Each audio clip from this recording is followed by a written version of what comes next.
webinar. This is whether you're joining us by Zoom or on Facebook, not on Facebook, on YouTube Live. A very warm welcome to you for what is our last webinar for the calendar year of 2024, but certainly not the last one of the winter. We're not quite there yet, but you're very, very welcome. Thank you very much for joining us.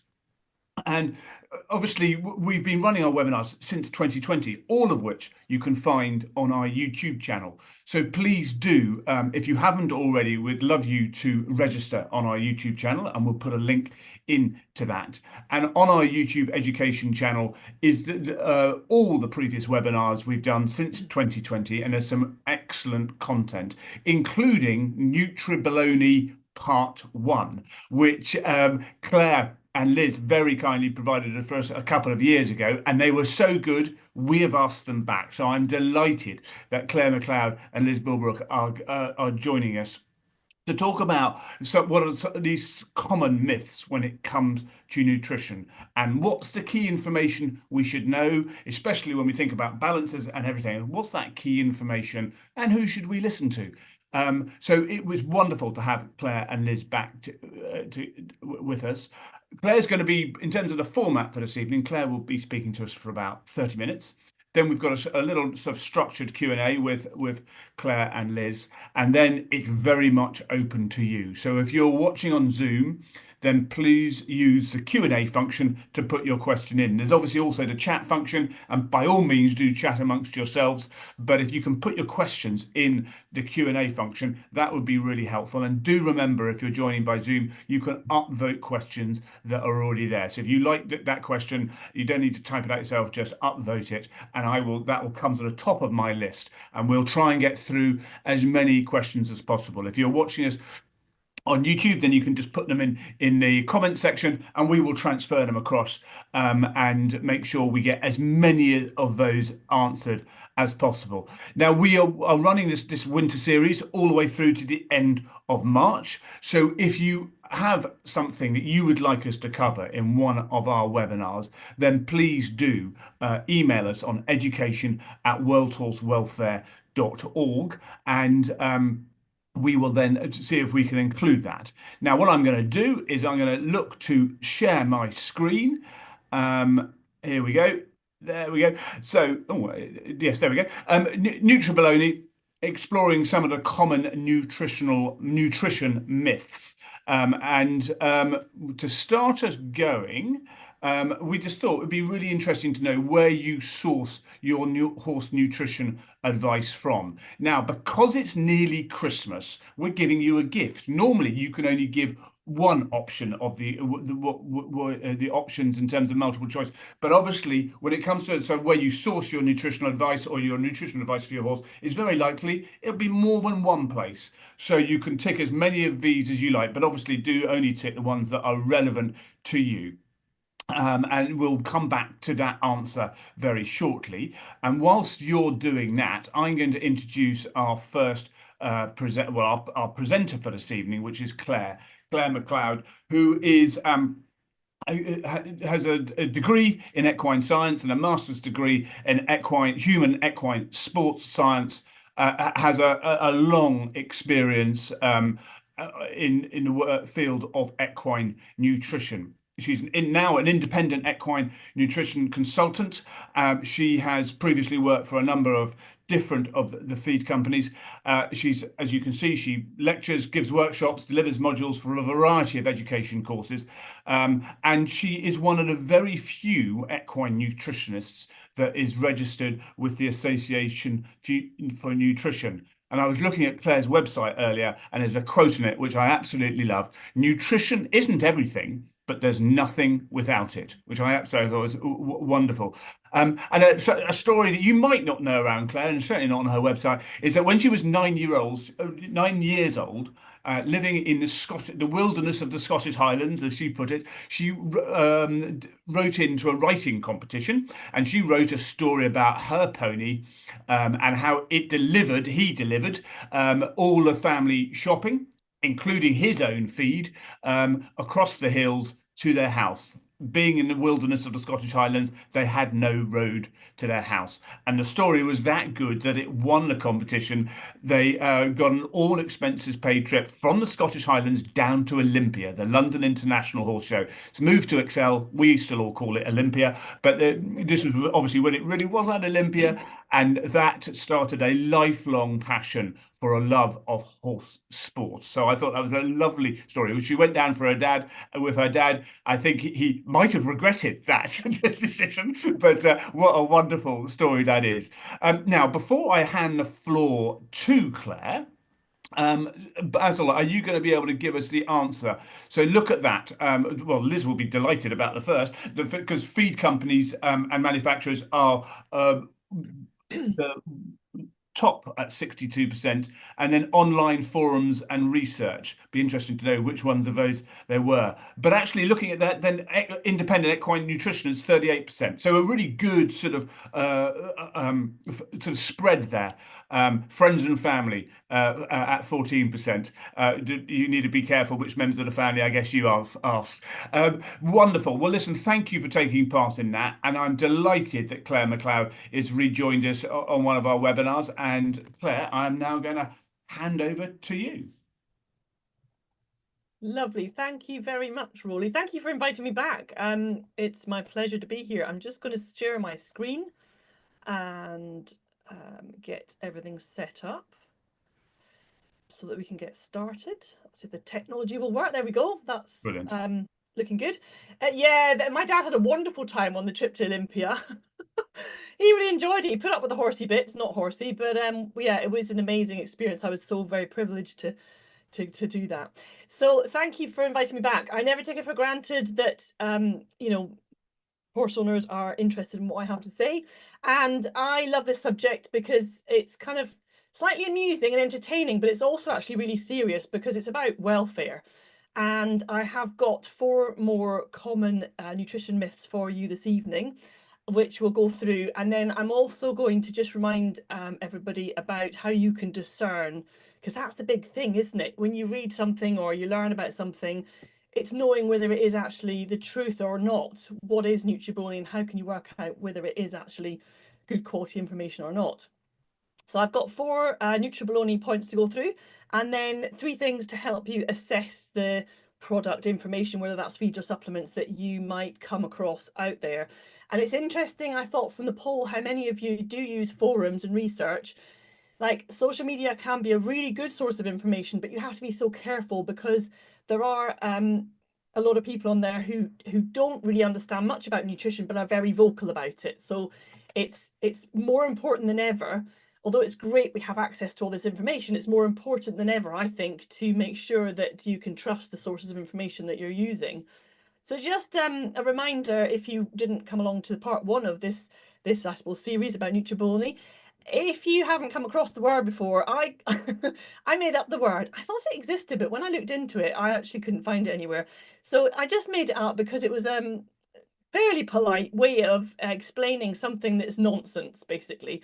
Nutrib being a prefix of nourish, so it's relevant to nutrition, and baloney being, I had to look up baloney in the Oxford English Dictionary, and it came out as being foolish or deceptive talk or nonsense. And I thought that was quite apt because ultimately there are companies out there and individuals selling products, whether that's feeds or supplements, that they are trying to deceive. I mean, there's plenty of great ones. We've got wonderful companies available in the UK and also throughout the world to buy our horse products from. We're very fortunate to have the choice, but undoubtedly there are some which maybe aren't so ethical, and they could be deceiving us in terms of the claims they make and what's actually in their products. So it's buyer beware. We have to be aware. So that's where the Nutribaloney term came from, and I'm quite touched that it's actually become like used here and there, and sometimes I see people using it who I don't know, and I think it's great. Before we get on to the Nutribalonies that we're going to go through this evening, I did again want to, I suppose, emphasize that although it's kind of got a humorous side to it, it also has, I think, a very serious side, because you know, Liz and myself will be answering your questions in a bit of time to come, and it's always lovely to work with another qualified nutritionist because you know that they are going to know the evidence base, and they're going to have experience, and they're going to be able to give good quality information. But there's plenty of people out there who are involved in nutrition who unfortunately don't give good information. There's also quite a big margin, and that's a profit to be made in supplements. So there are plenty of small organizations or individuals launching supplements. It's very easy to do Facebook advertising nowadays and get traction selling products, and selling products that they're making outrageous, unfair, and sometimes medicinal claims for. And these really, I think, can compromise horse welfare. So it's actually really serious that we have to be very careful about which products we buy for our horses. Yes, there is legislation to kind of protect us, protect our horses' health, but a lot of these smaller companies don't follow, and actually some of the larger ones don't follow the legislation, and they don't, it's the resources to enforce that legislation are limited. So it is really buyer beware. So there is a serious side to this. And one, we have to be careful that we don't end up feeding a product that's going to be harmful to our horse, but also we don't want to be wasting our money on something that actually doesn't do anything anyway. And this relates not just to products, but also just to generally how you feed your horse. So yeah, I pulled out 4 more for this evening. I mean, I could probably come up with 100, but we don't want to be here all night. So we agreed that maybe 4 was a good number. The first one is, this has become a little bit more popular in recent times, that you only need to feed hay. That hay alone is a good diet for horse or pony, and it's rubbish that you need to add anything to that. Hay is a perfectly good diet. That's the first one we're going to explore. The next one is straights are better than compound feed. You've got to watch these compound feed manufacturers. It's all a bit dodgy. You're better off going for straight, better off sticking to a natural diet. That's a much better option. You'll see that a fair amount on social media, and you'll see that presented by certain companies that are selling straights as well. Alfalfa is bad. This is an interesting one that we'll explore, because that's a fairly common thing. There's quite a few horse owners, and there's quite a bit of talk in the public domain that alfalfa is really bad for horses and you shouldn't touch it. So we'll explore that. And then finally, one of my favorites, and if you do follow any of my work, you'll know this one already. This is very pervasive, that carrots are very high in sugar. So they're bad for horses and ponies, especially if they have to be on a low sugar diet. So they're disastrous, and you mustn't ever feed them because they're so high in sugar. So we're going to have a little delve into the actual data on how much sugar is in a carrot towards the end. Let's look at the first one. You only need to feed hay. This is, as I say, this is fairly recent. Like a few years ago, I never really heard this. And I think most horse owners kind of had an idea that you do have to feed something with hay. But this has come through, and it's being promoted quite widely, I find, on social media in groups who are trying to keep their horses more naturally. And there's very many good factors associated with that, making sure horses have enough movement, making sure they have social contact. It's wonderful that we're more aware of that nowadays, feeding them a more species specific or species appropriate diet. But what about just feeding hay only? What about, you're keeping your horse on maybe a track livery and they only feed hay, and you're told that you don't have to feed anything in the bucket? Is that true or not? Well, this one really does make me do this because this is actually really going to be very harmful to your horse or pony longer term. So I do tend to bang my head on the desk a little bit when I hear this one. And also, you don't have to have much understanding of nutrition to know that this is not true, that this is nonsense. It's Nutribaloney. It really is about basic nutrition fundamentals. But I wanted to show you this little chart, which gives you some data on why hay alone is clearly a deficient diet for a horse. Now, this is based on a typical meadow hay. You will have samples of hay, later cut, older, more mature grass hay, which would be lower in nutrients than this. Yes, you might have a hay which is slightly higher, but interesting to note here, hay actually varies in its nutritional delivery to horses much less than you might think. So there is slight variance according to what's in that soil. Actually, I should mention, this is actually relevant to UK and European hay and some of the US. If you're in other parts of the world, your grass hay might be a bit different to this. So this is relevant to our cool season grasses that we'd be using in the UK, Europe. So typical meadow hay, no matter how well it's made, no matter how well the soil is conditioned and looked after, everything else is always going to be short of copper, selenium, zinc for horses, and usually sodium as well. And as I say, it doesn't matter whether you've got, it's like a high zinc hay. You have to be careful when you analyze your hay because it might come back as being high in zinc. But that's high in zinc for the grass. That's high in zinc for a hay crop.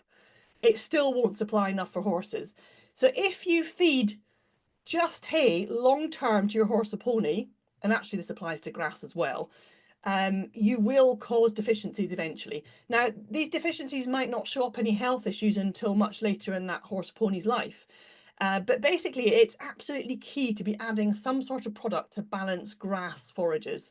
That's actually really important. And you can see on this chart that actually a typical meadow hay, eaten at a normal intake, I should have mentioned that this would be at about 2% body weight intake per 24 hours. It does oversupply many of the nutrients. You can, as I say, get hay which undersupplies some of the other ones, but this is just typical meadow. So there's many of the nutrients it will supply enough of, but there certainly are some minerals that it won't. And the other point about hay over grass, because there's more and more horses, I think now I come across, who are kept off the grass, at least for certain periods in the year, whether that's because of the livery yard that they're on, or you've got more of these track system type setups with little or no grass, which actually can be useful if you've got like an EMS, insulin dysregulated horse or pony who gets laminitis. But we have to be even more careful when they haven't got access to any grass, because when you conserve forage and make hay or haylage out of it, then you won't be retaining much of the vitamin content. So if you feed your horse or pony just hay, not only will they be missing some of these minerals, these essential minerals, but they'll also be missing vitamins, particularly vitamin E and A. And again, you will run into deficiencies if you don't supplement. So hay alone is a deficient diet, and it's not a good diet for a horse or a pony, regardless of the level of work or age they're in. If they're not being bred, they're not being worked, the little ponies and a companion pony, they still need supplementation to balance their hay diet, and hay or grass diet actually as well. So that is an important one to note. So to kind of conclude that section, hay, and this applies to haylage alone, will not deliver a balanced diet to any horse or pony, and also, more importantly, it will result in harmful essential nutrient deficiencies over time. Not instantly, but over time you will end up with harmful deficiencies, and they may not be apparent at first, so they might be quite insidious, like just an immunosuppression. The horse doesn't have such a good functioning immune system. They might not have such good skin or hooves. They might be more prone to arthritis. There's all these factors that can come up if your horse or pony doesn't have a well-balanced diet. It's all about balance, that balanced diet. So that's the first Nutribaloney. We don't want to be feeding just hay. The second one is this idea that straights are better than compound feed. I think it's almost become a bit fashionable for some people in their own lives, as well as with their animals, to be skeptical of the big companies. And I can kind of slightly understand why. You know, we've had some stories or things that have hit the news that maybe make you just pay a bit more attention to how companies are operating. But the thing is with horse feed companies is that they're very tightly controlled in terms of quality, in terms of ingredients that can be used. So there's no way you're going to find floor sweepings or anything else in compound feeds nowadays. It's all very tightly controlled, and I think a lot of owners would get quite a surprise if they went round a horse feed mill, a good horse feed mill now. They'd be quite surprised with just the quality and the care that's taken and the traceability that's taken over these compound feeds.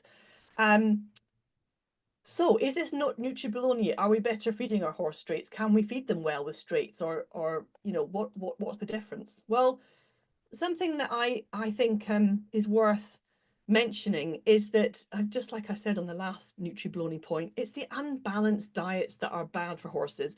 Processed feeds, compound feeds, they're not bad.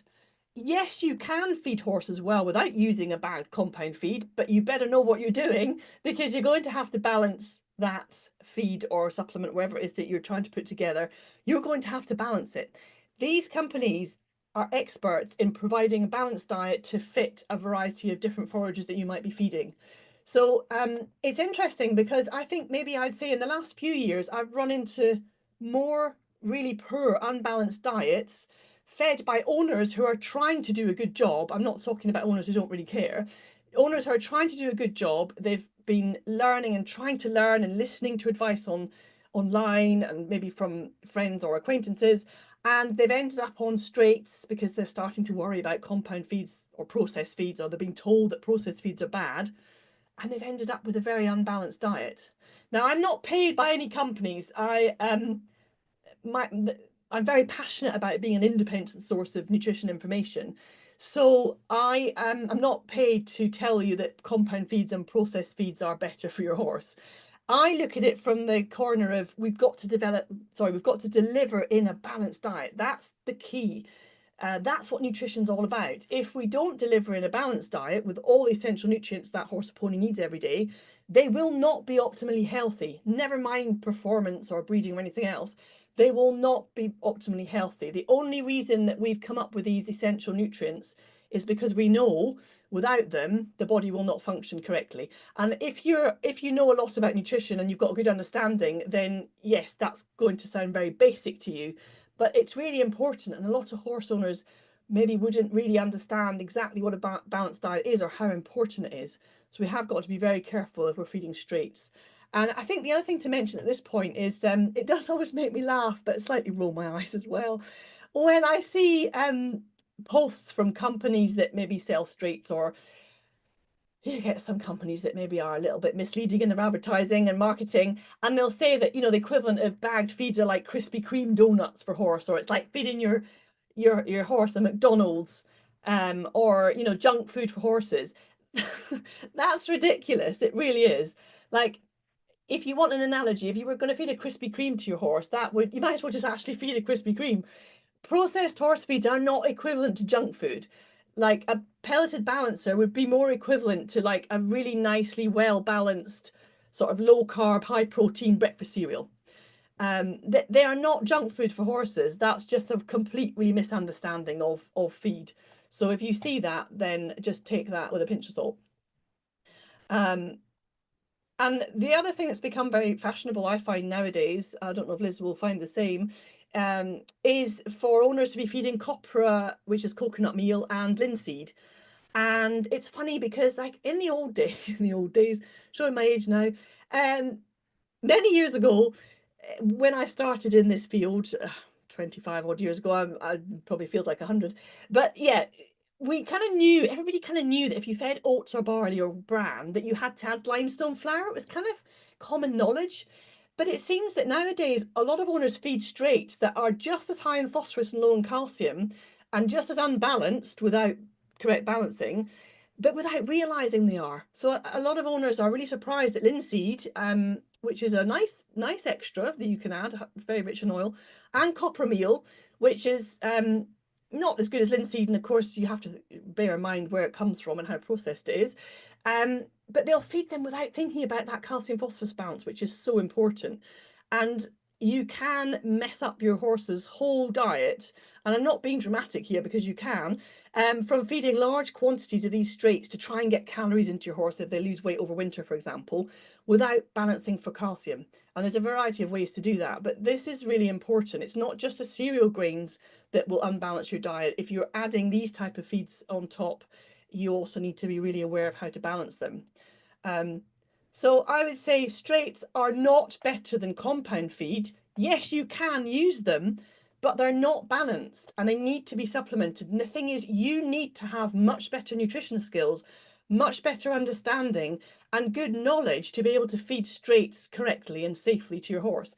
There are some, like your forage concentrates, your grass pellets, your maybe sugar beet, which are less unbalanced, but they still need supplementation to make sure that your horse is having all the nutrients, the essential nutrients they need. You could employ a nutritionist, of course, and they could help you with your straights diet, but that's going to cost you quite a bit of extra money. And ultimately, feed companies, the reputable ones, invest a lot of money into good nutritionists and in making very well balanced, excellent feeds. So why not just use a feed there's been a huge amount of effort gone into actually making it so that it balances your horse's forage. And the other thing is, I think that's maybe sometimes not really understood, is that when you buy one of these off-the-shelf type feeds, they're really carefully formulated to balance a range of forages. And that's really important because forage can vary quite a bit, whether it's hay, haylage, grass. So if you're using a good, reputable, well-formulated feed or supplement to balance your forage, then you know that it's going to cover that variety of forages, and that's actually really important. So yeah, straights are not better than compound feed. They are potentially fine to feed your horse, but you better find out how to balance them correctly, or you can cause all sorts of problems. And it's quite interesting. I would say this is not scientific data, but I would say from the horse owners I've worked with, maybe over the last 10 years, where we've had a more of a fashion, or maybe not fashion, maybe like just owners keeping their horses a bit more naturally, maybe trying to feed more natural feeds and use straights. I've definitely had more unhealthy horses and ponies who I've worked with, where owners have been trying to do the right thing but haven't got the knowledge to actually do it correctly. And I would say that the healthiest horses and ponies I've seen are generally the ones fed compound feed, I have to say. And I don't think that's just because the compound feed is better. I think it's because the owners don't know how to balance the straights well. So as I say, you really do need to know what you're doing. And I know I'm going on about that, but it's just important because a balanced diet is the absolute foundation to good nutrition. So you really, if you're not going to use a feed that or a supplement that has been balanced by an expert, a specialist, then you really do need to know what you're doing. Okay, the next one is alfalfa, which is an interesting one because I find alfalfa is a bit like Marmite when it comes to Horseville, in that some owners love it and some owners use it as their concentrate feed, obviously properly balanced. And then loads of other owners think it's terrible for horses, and you'll read online in some of these social media forums that, oh, you mustn't feed that, it's terrible for your horse, etc., etc. So I'm going to just get into a little bit more depth about why alfalfa might be good or bad, and what type of horses that you may want to feed it to and which type you may not want to. And for those of you who have only ever seen it as chop in a bag, that's it growing fresh in the field on the right hand side. That's actually in Norfolk a few years ago. It's quite an impressive plant, legume as opposed to a grass.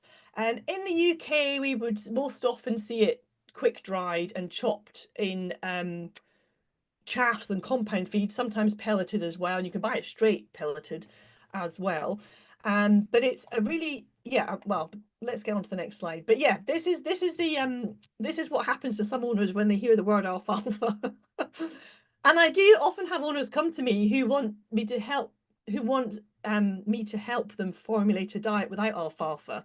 And I can do that. There's many different ways to feed well, but honestly, it can be actually a really useful feed, and we'll have a look into why in the next couple of slides. So when you start looking into the history of alfalfa, so when I think I was writing a blog or something, and I thought I want to really look into the history of this because I know it can be a really useful feed for many horses, and I know there's quite a few companies that base all of their products on it, so it's clearly not that bad. And when I looked into the history, and I love the history of feeding horses, a bit the geek I suppose, alfalfa used to be called the queen of forages, and it's actually been grown specifically for horses for over 2,000 years. That's remarkable. So it's been recognised as a useful fodder for horses for a long, long period of time, which I thought really was quite interesting. So it can't be that bad. And if we look at the nutrient composition of alfalfa, it is actually very nutritious and it's safe for most horses and ponies. Now, the quantity matters. We'll get into that in a slide's time. Whoops. My mouse has run off with me. But it is actually a very nutritious feed, and it can be safer than grass, quick dried grass for some horses and ponies. It's more nutrient dense than grass, but the key factor with alfalfa, it actually has lower NSE. Now, NSE stands, now I should really have put the full name down there, but for those of you who haven't come across NSE, it stands for non-structural carbohydrates. And that would include in horse diets, the main ones in horse diets would be starch from cereal grains and bran type products, sugar, which would come mostly from your forages and a little bit from compound feeds and chaffs and straights, and also fructan, which is it's like a fiber, it's like a carbohydrate that's similar to sugar, but it's bonded together very differently, it's digested very differently, it's not a sugar. And there's plenty of horses that we're looking for a low NSE diet for, so your laminatics, your good doers, your horses that tie up, that are prone to stomach ulcers, you'd be looking for a low NSC diet. And so you'll find alfalfa often in these compound feeds that are high digestible fibre, high oil, low starch, for horses that tie up, for horses that are prone to gastric ulcers, for condition without fizz. That's where you'll often see alfalfa used, because it does have that lower sugar and fructan content than grass. So for that reason, it's actually very useful. It's also very nutrient dense. It provides slow release energy to the horse. So for most, it is non-heating. Now, I have had a few owners say, oh, I can't feed alfalfa to my horse. It seems to fizz them up. That might just be because they're being overfed energy. There isn't really anything about alfalfa that would do that, unless you have the odd rare case where maybe the horse is a bit intolerant to it, just like people. Some of them can't take certain feeds or ingredients, but that's really quite unusual. And then it's rich in digestible fibre. It's rich in protein and calcium as well. So it's actually a really useful feed to balance the calcium shortages and some of the straits that we talked about. And you will find it in many compound feeds. So in terms of whether it's beneficial or not, I would say that for some horses, it's not appropriate. It's not bad. It can be a really useful feed, both as a straight feed to upgrade your forage, and also used in compound feeds and compound chaffs. But if we have a look at this table, I've laid out kind of what type of horses and ponies it would be appropriate for, and those who it wouldn't be appropriate for. Now, if you're using an alfalfa chaff and it's literally just a small handful, that's not going to really supply many nutrients at all. That's like, you being on a calorie deficit to try and get your body fat under control before Christmas. I'm only mentioning that because that's me. I want to enjoy a few mince pies over Christmas, so I'm trying to cut back a bit at the moment. But I could still have a couple of Maltesers, maybe 3 or 4 Maltesers, and as long as that's taken into account in my total intake for the day, then actually that's absolutely fine. But obviously, if I had a whole cinema-sized bag of Maltesers, that's not going to be healthy, and it's not going to help me meet my calorie requirements and keep them limited when I'm trying to be aware of my body fat level. And the same goes for something like alfalfa. A small sprinkle of alfalfa for a horse or pony with relatively low energy requirements is not a problem, because we're looking at that as how many total nutrients it supplies in the diet. On the other hand, if you've got a good doer, an overweight horse or pony, laminitis prone and not too thin, then alfalfa is probably not going to be on your list, because they just don't need how nutritious it is. There will be the odd rare case where you might have an allergy to alfalfa. It's a plant that's kind of more full of different substances and phytonutrients than grass. So it's not impossible for a horse to be allergic to it, or maybe react to it in terms of some skin conditions. But I would say that's very rare. And I've worked with thousands of horses over the last 2 decades that have done really well with alfalfa containing feeds. So in terms of who it's beneficial for, which type of horses it would be actually a really useful feed for, any horse with high protein needs, hard working horses, growing and breeding, some older horses who actually need higher levels of digestible protein in their diets, horses with myopathies, so muscle disorders, becoming more aware of these nowadays, which is good. PSSM1, but you've got to watch them because generally their calorie requirements are a bit lower. PSSM2 and the MFM, sometimes now called MIM, the myopathies where you want to actually just elevate the good quality protein intake. Your PPID, Cushing horses, and those with EMS that are too thin, and you've got to find them something safe that's going to give them calories without the NSC, keeping the NSC very low. Horses prone to gastric ulcers, it's not quite true. There was a bit of a hoo-ha after some research was presented that alfalfa was harmful for horses prone to ulcers, but it was taken out of context because it was a trial that gave the equivalent of about 5 kilos of alfalfa chaff to weanlings. They didn't get the same results when they ran the trial on adult horses. So we know that from research that alfalfa can be quite a useful buffer to excess stomach acid, and especially if you're going to be looking for a pre-exercise meal to create a mat in the stomach. So I'm still happy that if you've got a horse who's prone to ulcers, but not with active ulcers because they're slightly different, in the stomach, that it's absolutely fine. And then, as I mentioned, to balance phosphorus-rich straits, it's a very good source of calcium for that. So I like alfalfa for horses, but obviously it's going to suit some more than others. But I certainly wouldn't be avoiding it, and it's Nutribaloney to say it's a bad feed that should be avoided for all. So the final one, carrots. I always get a great response to this when I post it on social media, because I get a certain amount of people that just cannot believe it, and they can't take it that carrots aren't high in sugar, because they've eaten carrots and they taste sweet. And then I also get a whole bunch of people that are like celebrating because they're so happy that their horse or pony is actually allowed a carrot after all. Because if we look into this, it's quite interesting, and the data or the evidence or the actual facts on how much sugar carrots contain is really quite easy to find, and it's quite straightforward. So are carrots high in sugar, or are they bad? Well, they're not high in sugar. And this is a diagram that explains why.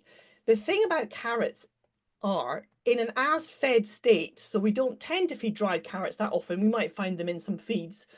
Famously, Dodson and Hoare started using dried carrots, didn't they, in their pasture mix many years ago?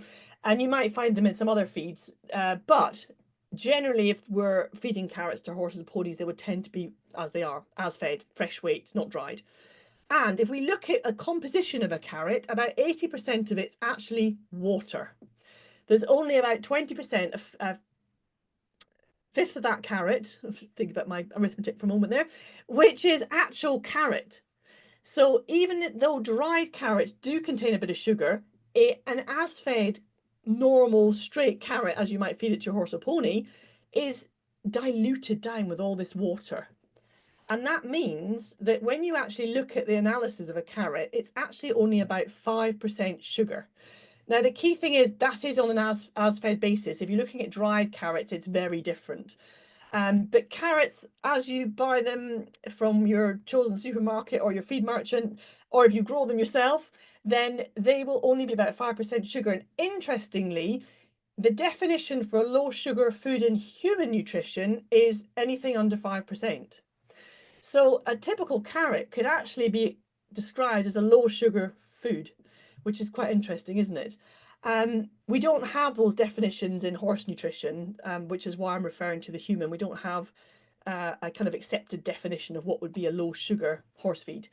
But basically, the sugar in a carrot's diluted because it contains so much water, and that's why they are actually a low sugar feed. Now, if we have a look at one medium carrot, that will supply about 3 grams of sugar to your horse. To put that in context, sucrose, plain sugar, we're not talking about fructan or anything like that.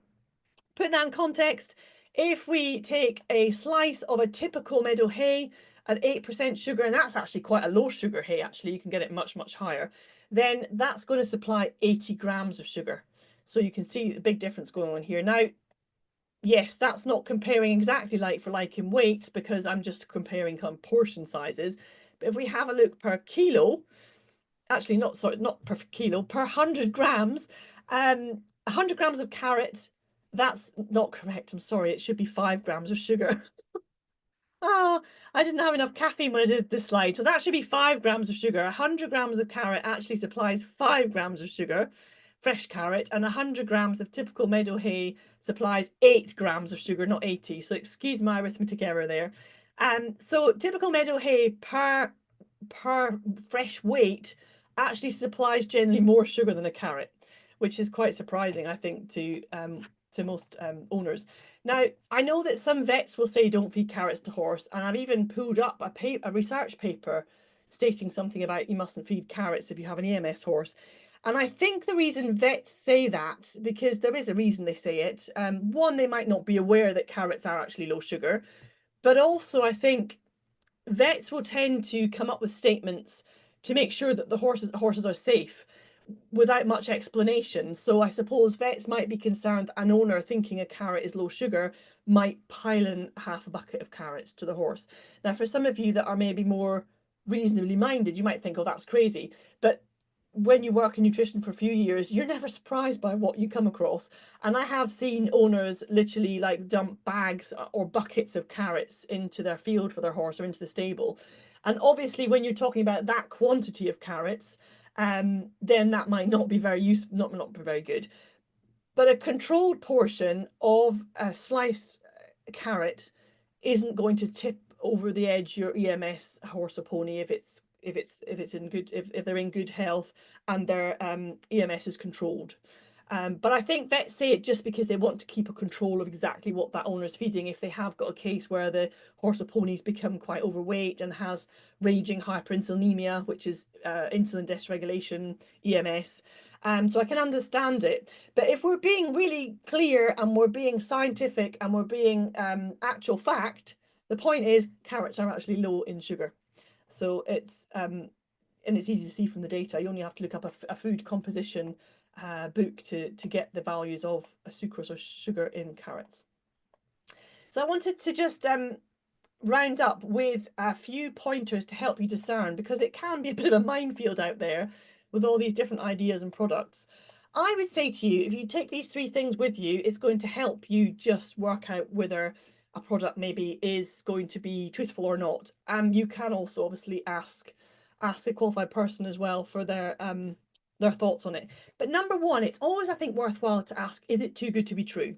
Some of the adverts I see on social media for mainly the supplements, but sometimes also the feeding systems, if you really think about it, they're just the two way out. And if it is too good to be true and you're reading about this product which is going to cure your horse of gastric ulcers and they're going to have healthy stomachs forevermore and whatever else, you know, that's a red light, or that's an amber light. That's probably going to be untrue. If it's too good to be true, it probably is. And then the next pointer I wanted to confirm, because not every horse owner is aware of this, it's actually illegal for a feed and a supplement manufacturer to make medicinal or treatment claims. So if you have one of these companies that's advertising online and they're making claims about preventing arthritis or whatever other medicinal claim it might be, that's actually not allowed in your marketing of feeds. So that would be a company I wouldn't trust. I'd walk away from a company that was happily doing that. Even if they're using an ingredient which might have some research behind it. What can I think of? Garlic has some research behind it showing some physiological effects. Boswellia probably does as well. But you're still not allowed to say that product has these medicinal properties in your marketing and advertising. And the other thing, actually, I would say, like, where you get these companies that this is probably needs to be added as a number 4.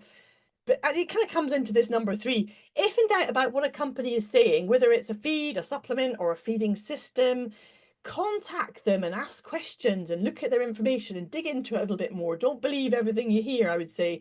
Where companies or information is too dogmatic, that's a bit of a warning light as well, I think.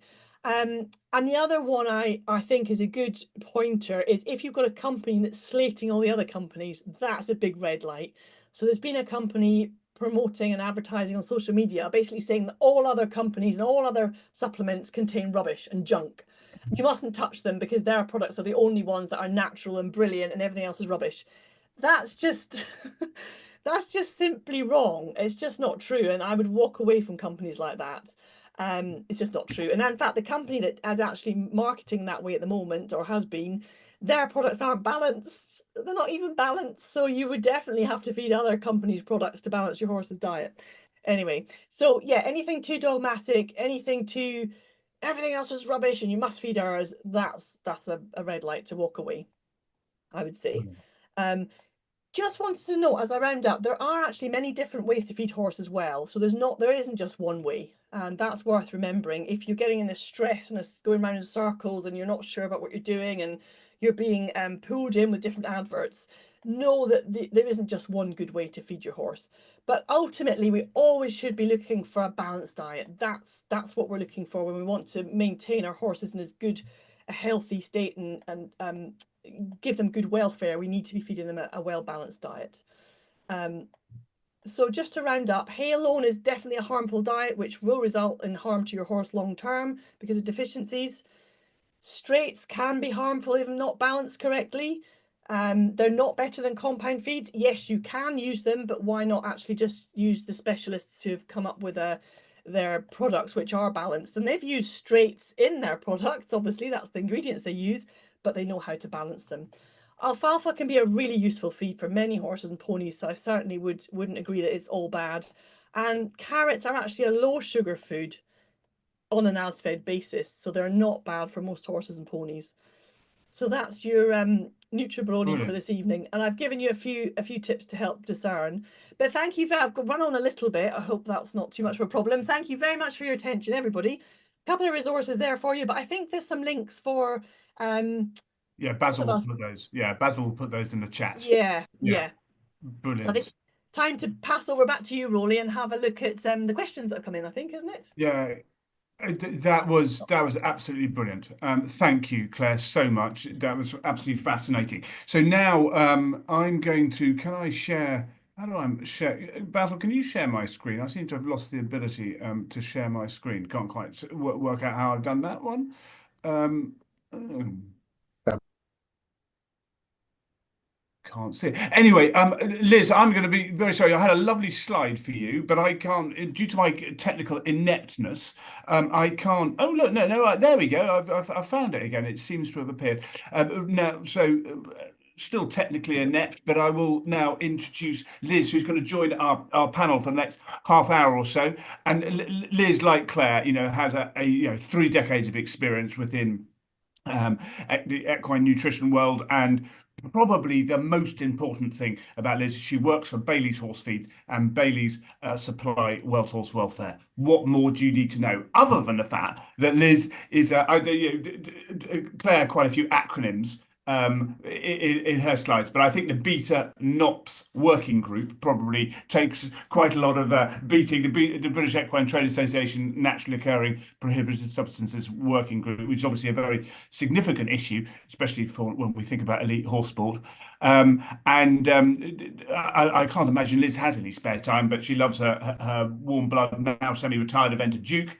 And training her 2 Labradors. I've got a German Shepherd and a Labrador. The German Shepherd is a nightmare, and the Labrador is the easiest thing to train. So I'd be interested.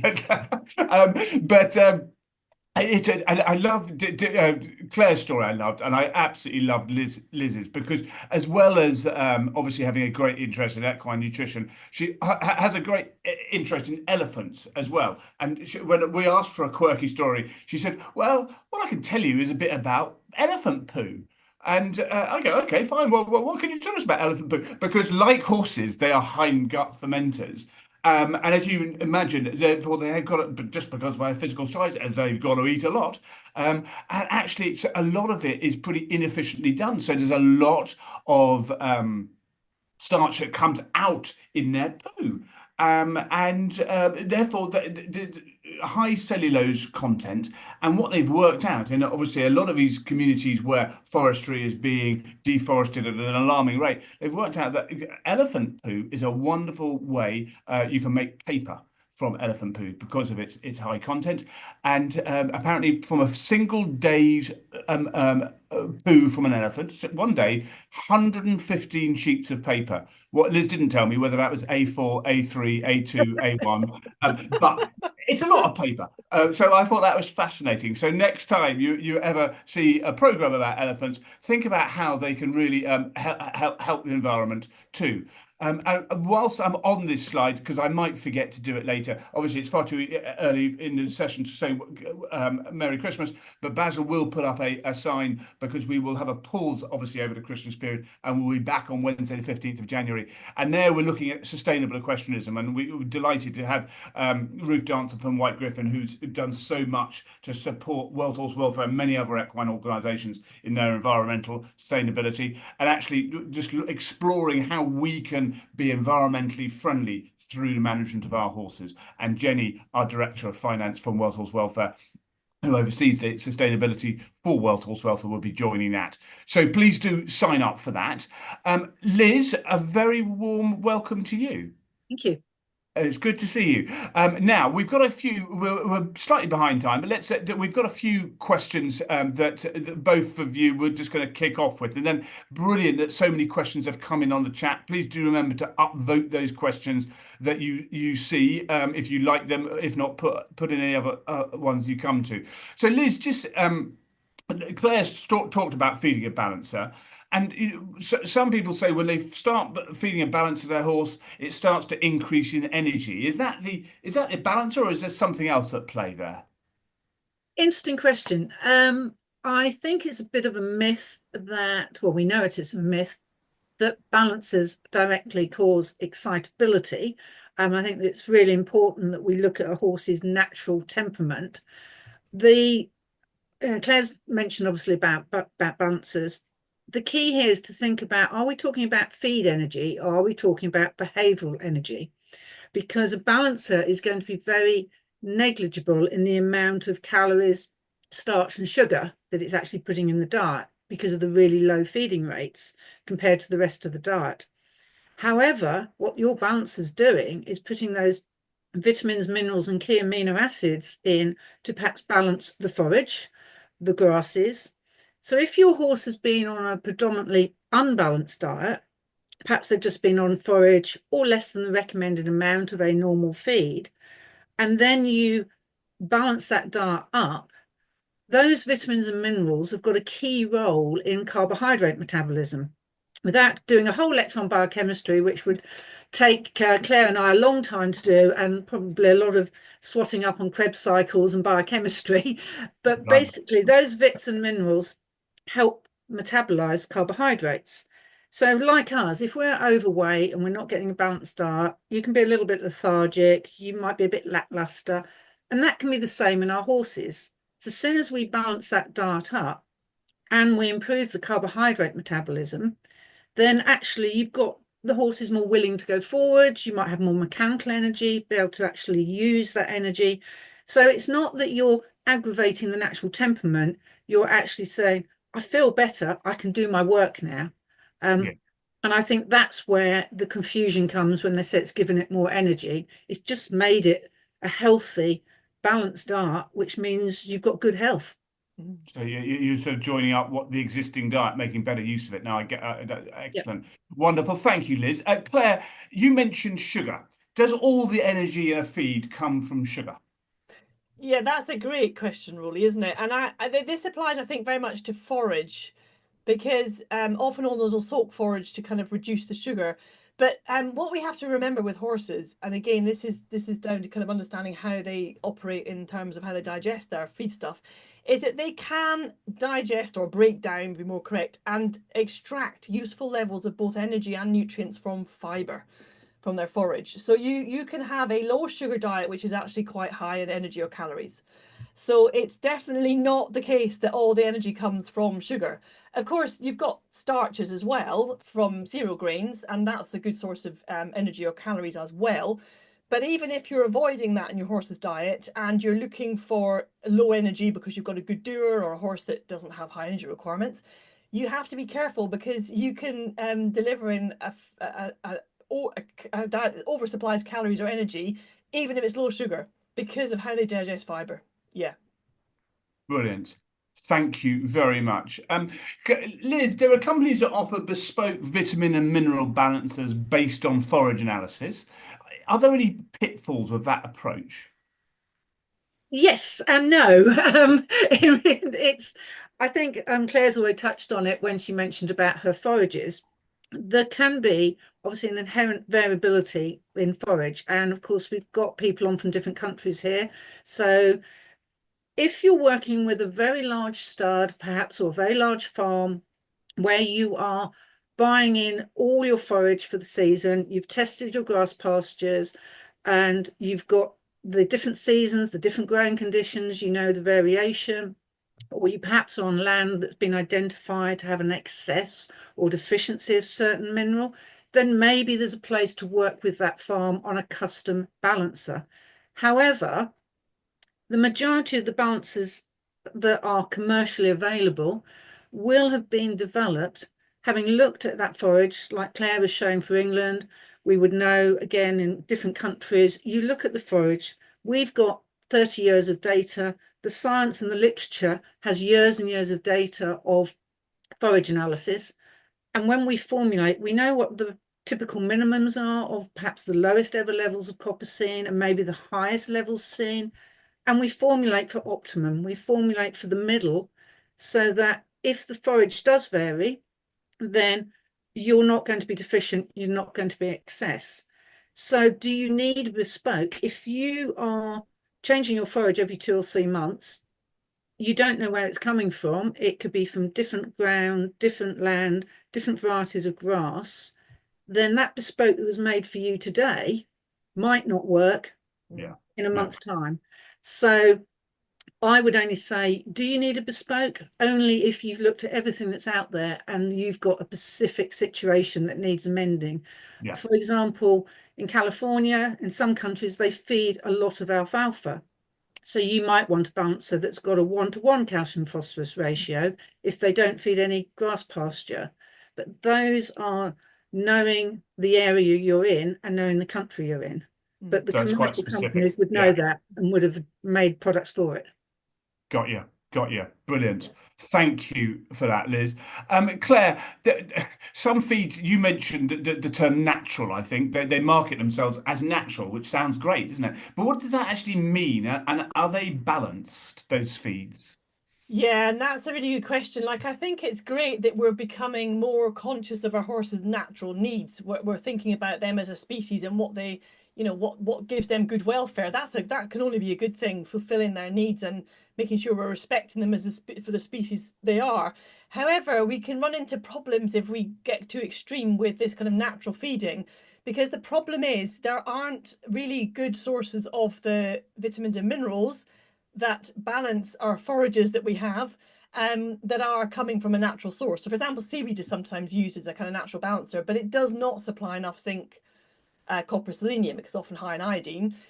So we can't really balance our forages well enough with just natural feeds. And that's why, as a nutritionist, I'll be recommending you're going to need either a vitamin and mineral supplement, a balancer, one of these concentrated compounds, or a compound feed, depending on your horse's energy and protein requirements. We have to be really careful getting pulled into this idea that natural feeds are better without any additives or any extra nutrients, because you can end up with an unbalanced diet, and that's much more harmful to your horse. Yeah. Brilliant.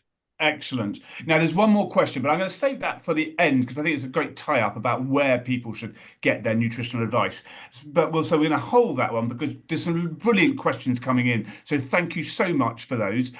As ever, we always get a really good sort of international sort of feel to these events, and today's is no different because we've got countries, obviously, from all four corners of the UK, which is lovely, but also from Sweden, from Switzerland, from Hungary, from Italy, and actually I'm speaking to you in Brussels in Belgium. That's not just a desperate attempt to increase our international feel. It's because I'm over here for a meeting or a couple of meetings. So it's brilliant. Thank you from wherever you're joining us. Thank you so much. It's brilliant to have you with us. Remember, on the questions that you got on Zoom, you can upvote those questions. So team, I think if we can keep our answers as tight as possible, and then we'll get through as many of these questions as possible. So Liz, I'm going to ask you the first one. A question from YouTube. I've seen ash on feed labels. What is this, and why is it in horse feeds? Right, ash is the legal term for the measurement of your inorganic mineral content.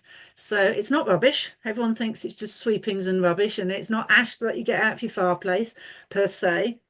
But when we put minerals in a feed, the additives that Claire was talking about, they have to go on a feed label, and the term is ash. But that will include all of your minerals like your copper, your selenium, etc. Additives are under feed law. They are basically your minerals. So they are legally there, and they are how they're measured, and they will show up as ash. Brilliant. Oh, so there's another sort of a myth that ash is bad. That's wonderful. So we've got rid of that one. It needs to be there. Now, the most upvote question is from Charlotte. And Liz, I didn't feel I could ask you this, but by all means, chime in when you've heard Claire's response. Supplements. Are they Nutribaloney? I feel many are a marketing scam, except maybe where digestive supplements or electrolytes are needed. And then Charlotte's asked that. Claire, what thoughts? Yeah, so first of all, a supplement which is absolutely essential for many horses is a multi-spectrum vitamin and mineral product. That's absolutely essential if your horse doesn't need the extra protein and energy from an actual feed. So these are really important, but you're balancing the diet with them. They're not health promoting supplements. When we get into the realms of health promoting or therapeutic supplements like joint, skin, calmatives, just know that there is no really good quality evidence for any of them. A lot of them, there's some anecdotal evidence for, a lot of them are popular. There's some trials of some level with some of them. There is some good quality evidence for, like you say, the digestive support, live yeast, etc. But really, it is a case of trying and seeing if it works for your horse. Now, in terms of choosing, it's a bit of a nightmare because there's hundreds and hundreds and hundreds of them. But I would say always know what that supplement is delivering in per daily serving. If the company won't tell you that, walk away. Because yes, unfortunately, there are plenty of snake oil companies out there. Yeah. There are. So it's buyer beware, be careful, and look for the companies that are happy to tell you what level of active ingredients are being delivered per daily serving, not per kilo, per daily serving, and that will help you. And the problem is we're so, and I speak from personally, we're so bad, aren't we, at being objective about these things. You feed it and you think it's going to be good, so then you just look for good things, and actually reality is not there at all. So listen, thank you for that. Eleanor from, I think, the Horse and Hound, has Liz has a great friend of the charity, Eleanor. So as a general rule, is chaff and a balancer likely to be a healthy, balanced diet? It depends on your forage, but as a general rule, yes. If your horse is in good body condition and doesn't need additional calories over and above his forage, then putting your balancer in there is for filling the gaps. If your horse is underweight, we always talk about the overweight horse, but we need to remember if your horse is competing or the horse is underweight, then you may also need some additional calories to complete that balance and that picture. Yeah. Have you got time for me to add something to that? Because it's a really good point, Liz. I've actually had quite a few thin balancers are brilliant for many horses, but I've had quite a few thin horses that I've worked with lately with owners where the horse is dropping too much weight and losing condition. And actually, I think some owners are getting a bit scared to feed horses now because they think a balance is enough. And it's like your horse just needs more food. You're feeding ad lib forage. They've just got higher nutrient requirements. So let's go back to a more traditional feed where you're feeding several kilos a day and not just the kind of half a kilo of a balancer. So don't be scared to feed your horse if they need it. Definitely. No, absolutely. And actually, just remind me, Claire, because obviously your first myth about feeding just hay is not good for your horse. But obviously, one of the messages that we really, because horses naturally eat for 17 hours a day, so actually having that roughage, so hay is really good and it's really important. It's just you need to be very mindful. You're not going to get everything from the hay. Yeah, I'm glad you clarified that. I hope that I didn't give the impression that you don't feed hay, you can feed other feeds. But yeah, absolutely. I mean, when we're actually feeding our horses, like from my point of view, I would say all we're doing is giving them appropriate forage, appropriate in terms of calories and energy, not too high energy for your good doers and vice versa, and then balancing what that forage doesn't supply in a bucket, whether that's a vitamin supplement, a balancer, or actually several kilos of concentrate feed. Yeah, you're feeding your horse the forage first and then balancing it. Brilliant. I love, I can't remember who answered. No, we're coming to you, Claire. I think Anusha, I love this question. Whole bananas, including skin and Guinness. My horse loves them. Are they okay and of nutritional value? Oh God, that's gonna put me on the spot because I mean Guinness is quite an old-fashioned thing. Guinness and eggs it used to be, doesn't it? You have to. I mean, it's kind of nice to feed your horse a small amount of a treat, but you have to be a bit careful. One, where you're feeding human foods and drinks, because you have to be very careful if you compete in your horse with things like that. And also, there's a difference between giving a horse a treat and actually the nutrient composition of its whole diet. So it goes back to the Malteser thing. You know, half a whole banana might be fine, but just be careful that you're not like, oh, my horse loves bananas. I've heard they're high in potassium. We do endurance. I'm going to feed him half a bucketful. That's not going to be a good thing. So it's just in moderation, and be very careful with competing horses under rules. Yeah. I tend to be cautious with anything that's got alcohol in it too, but however nutritious. Brilliant. Liz, question from YouTube. Cinnamon seems to be gaining popularity in feeds as being suitable for laminitis and good doers. Is there evidence to support this? I think, like a lot of herbs and spices, it's anecdotal evidence and it's extrapolated from other science in other species. So it's been shown to perhaps be, humans, it's useful. But has there been the work as to exactly how much they need to get that benefit? So I think it's with a lot of the herbal things, it's extrapolated, it's being used in humans or another species. So if it's good for them, it must be good for the horse. Yeah. We don't know that for 100% without the trials and the science behind it. So it's a little bit, as Claire said, buyer beware. It's probably not going to do any harm, but is the level in there at the level they need? Yeah. Yeah. And obviously, this kind of research is it's expensive to carry out, isn't it? That's why that I mean, I would always go back to the company that's promoting that herbal spice and say, how have you come up with your feeding levels? Absolutely, yeah. I think sometimes cinnamon's best kept for your cinnamon bun as a treat at the weekend for your breakfast. There you go. You heard it here first. Now, Claire, a question from Daniel on YouTube. I've read that alfalfa has a high amount of starch, which apparently is more detrimental to equine metabolic syndrome horses than is sugar. So according to the article, the makeup of the NSC, non-structural carbohydrate, is important. Is this correct? Yeah, it's a good question. I mean, alfalfa is higher in starch than grass, but it's still not high enough to be a big problem. I mean, you have to be careful when you're formulating diets for EMS and horses that are prone to laminitis and can get suffer from hyperinsulinemia. You still got to be careful. You don't want to throw loads of alfalfa in. But alfalfa is commonly recommended for your kind of thin PPID stroke EMS type of horse or pony where they've got too thin. So they're not going to be hyperinsulinic anyway. You wouldn't necessarily be feeding alfalfa to hyperinsulinic, uncontrolled sort of EMS situation, but they're likely to be overweight. Not always, there's always exceptions. But it's still it's a pretty low starch feed still, alfalfa, compared to, relative to other horse feeds, it's still going to be low in starch. But yeah, it does contain more of its carbs as starch than sugar compared to grass. Brilliant. Thank you for that, Claire. Liz, a question from YouTube. Do you still need to add limestone flour to balance calcium if you feed linseed oil and a balancer?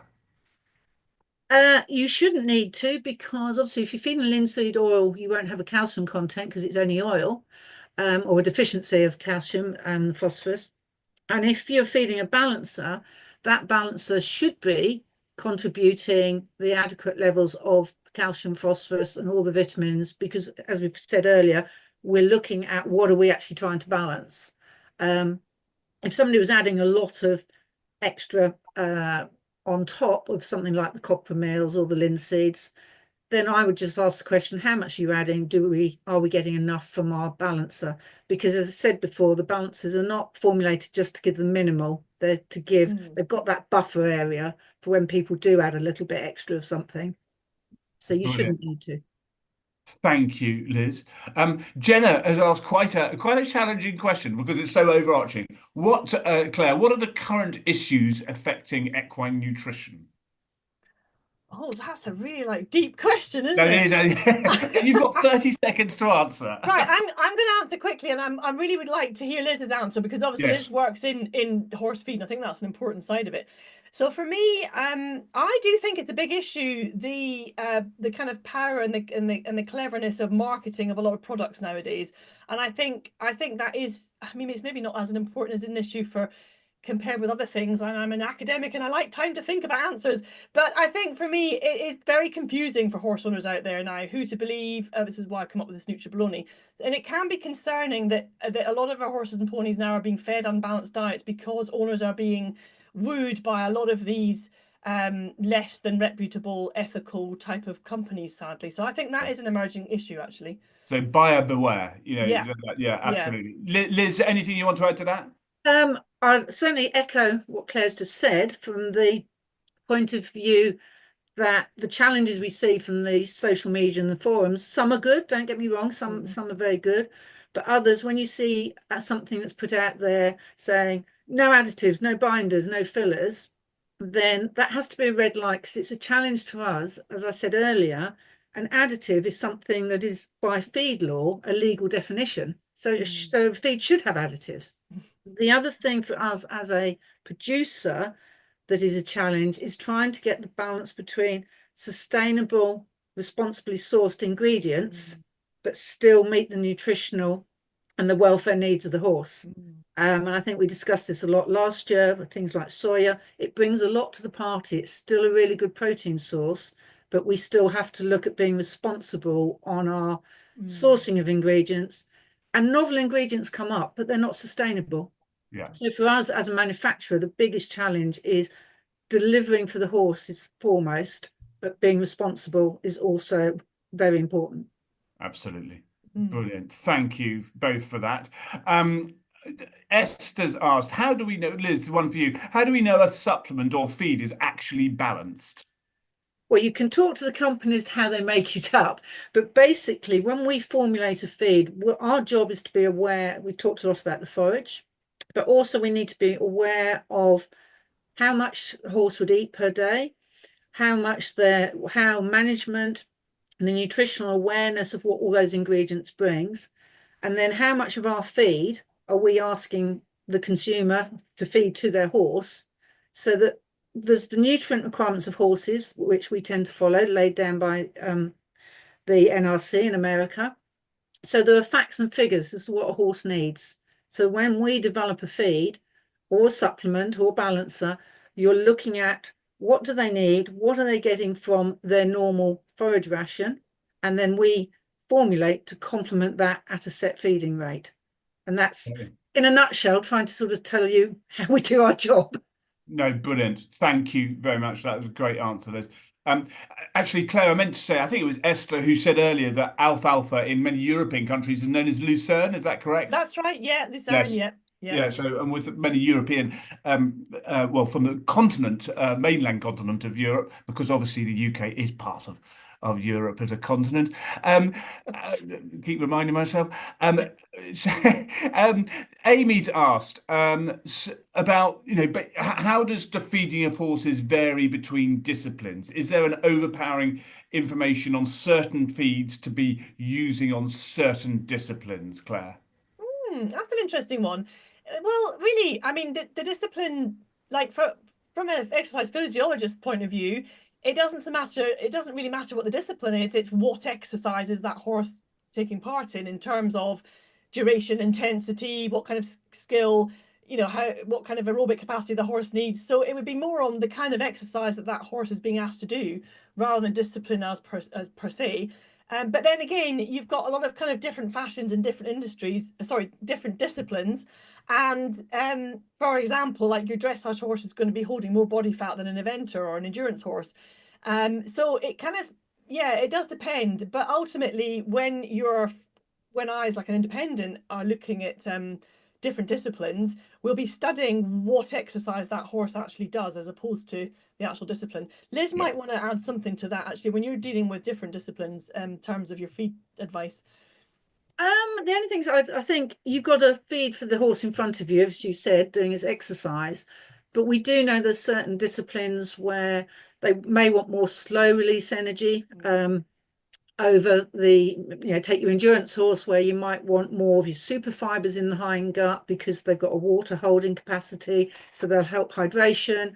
And we may have something like your sprinting flat racehorse, where we need some almost like readily available sugars, starches, glycogen replenishment. So there can be differences as to what you feed, but it's not necessarily, yes, it's an endurance horse, yes, it's a racehorse, but you're still feeding for what's in front of you. Not all endurance horses want slow release. Some need a little bit quicker. Not all race horses need high starch, higher starch diets.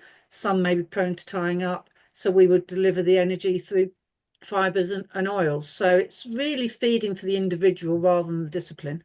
Yeah. Oh, can I just mention, 100% couldn't agree more with what Liz has just said there. It's so important to treat each horse as an individual, not get stuck into this discipline or that type of horse, and you soon learn that once you've had a few or you've worked in nutrition for a little while. They're so individual, so that's a really important factor to remember, to look at that horse or pony in front of you for sure.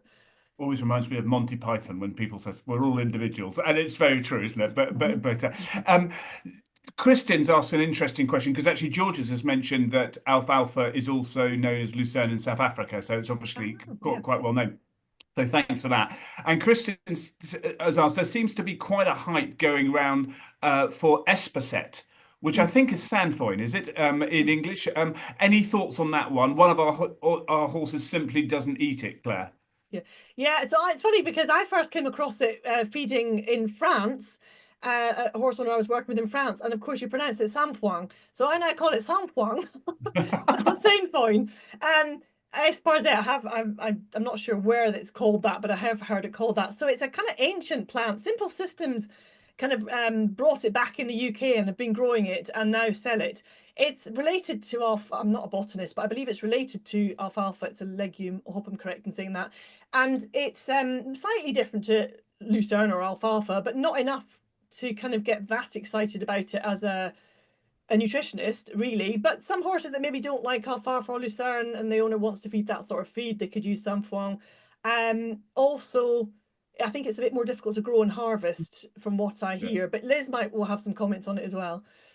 Only in that I do believe it is harder to grow. Talking to some of the alfalfa and the sort of chaff producers in this country, and it can be more mature. So that may be that if the fibre level when they cut it, the NDF, ADF is higher, that may be why the horse is not finding it as palatable. Because we do know there's a relationship between the amount of sort of lignin and stem and intake and palatability. But it is difficult to grow, certainly in the UK. Yeah. Brilliant. Thank you for that. We're running into overtime, but just a few more questions, and they're brilliant questions. And I love Deborah's question. She says, maybe a silly question. Deborah, there's no silly questions, there's only silly answers. But if I wanted to know my hay specific composition, what should I do? Would I need a specific kind of lab to handle the analysis? Liz, you can answer that if you like. Yes, you do. You need to send it. You can have a lab will analyze your forage. They can do everything from the main nutrients, protein, oil, fiber, vitamins, not vitamins, sorry, that's very, very expensive, and some of the minerals. Or you might be wanting it to be looking at the sugar, the water-soluble carbohydrate content, but it would need to go to a lab that is set up to test feed and forage. And how would you find one of those labs? You could speak to a commercial feed company who would use these sorts of labs. We sometimes test on behalf of people if, again, it's your big stud farm where you've got the amount you're going to keep it all year. There's no point in testing your hay if you fed it and 3 weeks later you're buying another batch in, because it can take 2 to 3 weeks for the laboratory's results to come back to you. You can Google, there's places like Scientech in this country, central laboratories, or as I say, the simple way is maybe to ask a horse feed company to direct you in the right direction. Brilliant. So go to Bailey's or one of the other major horse feed companies, and but great question, Deborah. Thank you for that. Question from YouTube, Claire. I think broadly, Liz has covered this, but how are compound feeds formulated to ensure that they are balanced? Yeah, I mean, I think Liz answered that a little bit earlier, and it's really about covering a range of typical forage levels. And because a horse's requirements aren't exact, I mean, we might have like, this horse needs 600 milligrams of zinc, but that's just to come up with a figure. The reality is, in the real world, there's probably a range of what an individual actually needs. It's going to be somewhere within that ballpark, and there's a little bit of science showing what happens with horses on too low levels of nutrients, which is why we know they're essential. But it doesn't have to be perfect. You don't have to actually get that 600 point nothing milligrams of zinc per day. That's what you're kind of aiming for. Nutrition, the body's actually really good at dealing with slight variances, although it doesn't want to go too far, then you get into toxicity or deficiency. And so when feeds are being formulated, and Liz gave a really good explanation of how they, like a reputable feed company like Bailey's, actually look at data from a long period of time. So they know what UK forage is going to need balance with, and that's how they balance their feeds. And the good companies will all do that, and they'll always have decent enough levels in there that it covers most types of forage. So there's a lot of science there's a lot of thought put into it. Yeah, definitely. Thank you. And Liz, a question from YouTube. How accurate are online ration formulation calculators? Interesting. Now, I wonder if they mean ration as in us putting together a diet, or ration calculators where you're working out how much to feed your horse, because there is a difference. There's quite a few out there which would be how to feed your horse. Yeah. How accurate they are depends on how well the data's been put in and the questions that they then ask, because some of them don't have all the background data on. We've talked a lot about the forage. If the data isn't in there that is relevant to what you're feeding, they're not going to be that accurate. So there are some good ones out there. There are some that there are holes in them, and you go, oh, but they haven't asked this question, they haven't asked that question. And if you haven't asked enough of the questions to be able to put the data in, then you won't necessarily get the best answer out. Brilliant. Yes. So starting point, but yeah. Rubbish in, rubbish out. That's the old saying, isn't it? But listen, thank you. So I'm going to come to both of you in a second and just ask for your final thoughts, but also where you believe, because the question I didn't ask in the structured bit is where people might go for their nutritional advice. So just if you can incorporate that in your answer, that would be great. But listen, just to say thank you to everyone for joining us for this webinar. Been brilliant questions all round. I think we've managed to get through almost all of them, and that's great. So thank you for that. Do remember that for future webinars, if you've got ideas of what we want to cover, then do send those suggestions to education@worldhorsewelfare.org. As I've already mentioned, we're going to take a break for Christmas, back on January the 15th for a focus around environmental sustainability and how we can manage our horses in an environmentally sustainable way. Basil will just remind us of a link for that in the chat. And also do make full use of the World Horse Welfare YouTube education channel. And this year we launched a series of videos around Horses Explained, and our host, Jordan Headsmith, she was absolutely brilliant. She discussed industry experts around a whole host of issues, from how horses learn to how to construct an annual horse health plan. So please do take a look at that. I just want to say a huge thank you to everyone for joining, but obviously a special thank you to Liz and Claire. You've been absolutely brilliant. You know, the time has flown by, and we could go on forever, but we can't. So your challenge now for the two of you is, we've been going for about an hour and 20 minutes. How would you sort of summarize key take-home messages? Liz, what would your final thoughts be? My final thoughts would be talk to people who've got qualifications, relevant qualifications, experience. So that might be the feed companies that have got a team of nutritionists. Go to their websites, look for their articles that will have scientific support. There's plenty of books and literature, and go to independents like Claire. My biggest take home is don't be frightened to ask questions. We're all horse owners. Claire and I have to go out there in the rain like everyone else and do our horses. So we do understand feeding and management challenges. So talk to the companies, ask them the questions, make sure they're aware of what you can and can't do, because we can have a beautiful tick box, but we can't always do it. So go to where the information's there. Brilliant. Thank you, Liz. And Claire? Yeah, I mean, I definitely echo exactly what Liz has just said there. Be careful. I think buyer beware is a good thing. I mean, I don't want to get everybody stressed about who to believe, but just kind of trying to educate yourself and understand more about how to discern good information from not so good is going to be helpful. Be careful, because there are some really good people good at talking, but actually haven't got much qualifications behind them. Anybody can call themselves a nutritionist. Sadly, it's not a protective term, so be careful. And a tip I'd give owners, like if you're reading something and you're not quite sure, try to get some answers and information from 2 or 3 other sources that you believe to be reputable. And you'll soon find that the reputable nutritionists and nutrition specialists will give you the same sort of information. So if something's coming through that's a bit of an outlier and is looking a bit different and unusual, but quite silly, that's a kind of a little bit of an amber light. So if in doubt, go for a couple of sources. And you ask Liz and I the same question, you'll get more or less the same answer, to be honest, because we're coming from the same evidence base where we can. Yeah, no, certain things have really shone through to me around. Obviously, all horses are individual, so you've got to take it on a case by case basis. Obviously, buyer beware is something that's shone through a lot of the time. And actually, keep it simple. The Mm, basics are relatively simple. Obviously, if we're asking our horses to do, significant things in endurance or whatever it be, then there may be more specific. But generally, the basics, we need to keep it simple, and find that trusted sources of information. And of course, World Horse Welfare, the website there, we've got an advice line, and we can help you, sort of point you in the right direction too. So thank you so much. If it's appropriate, I wish you a very, very happy holiday season coming up, and wish you all the very, very best for 2025. I'm not quite sure where 2024 went, but I hope you enjoy what little of it's left, and really look forward to seeing you on January the 15th for our next webinar on environmental sustainability. Take care and see you soon.